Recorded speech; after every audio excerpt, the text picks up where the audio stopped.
नमस्ते फ्रेंड, आप सभी का एक बार फिर से वेलकम। और फ्रेंड्स, भारत सरकार 5 बैंकों में 5 जो नेशनलाइज बैंक हैं उसमें अपनी हिस्सेदारी बेचने जा रही है। हालांकि ये बेचने की प्रक्रिया इसलिए जरूरी है कि सीएबी के नियमों के अंतर्गत ये बेचना है, और अभी तक ये था कि सरकार इस बारे में कोई डिसीजन नहीं लिया था। लेकिन वो 5 बैंक हैं कौन? Bank of Maharashtra, Indian overseas bank, Punjab and Sindh bank, UCO bank और central bank of India. In a significant move, the Indian government has approved rupees 10,000 crore fundraising plan for 5 public sector banks. According to a report by CNBC TV 18, the fundraising will be carried out through the Qualified Institutional Placement route, that is the QIP.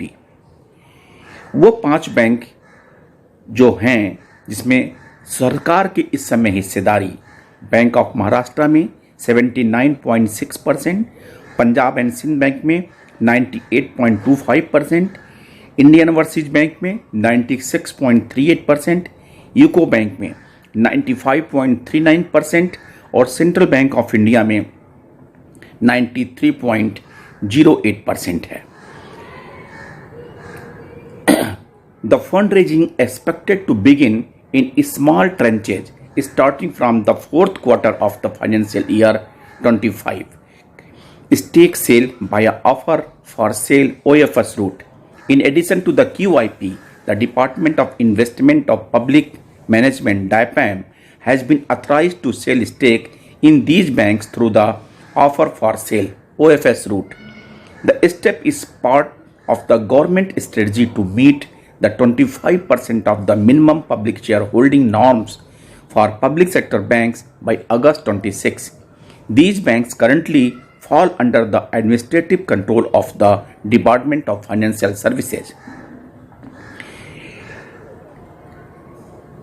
Financial impact क्या हुआ? The government access stake in these banks based on current market price is estimated to be worth rupees 50,000 crore. This dual fundraising strategy through QIP and OFS aims to infuse additional capital into these banks, achieve compliance with the public shareholding norms, strengthen the financial stability of the public sector bank. The move underscores the government focus on boosting financial health and improving governance in public sector bank.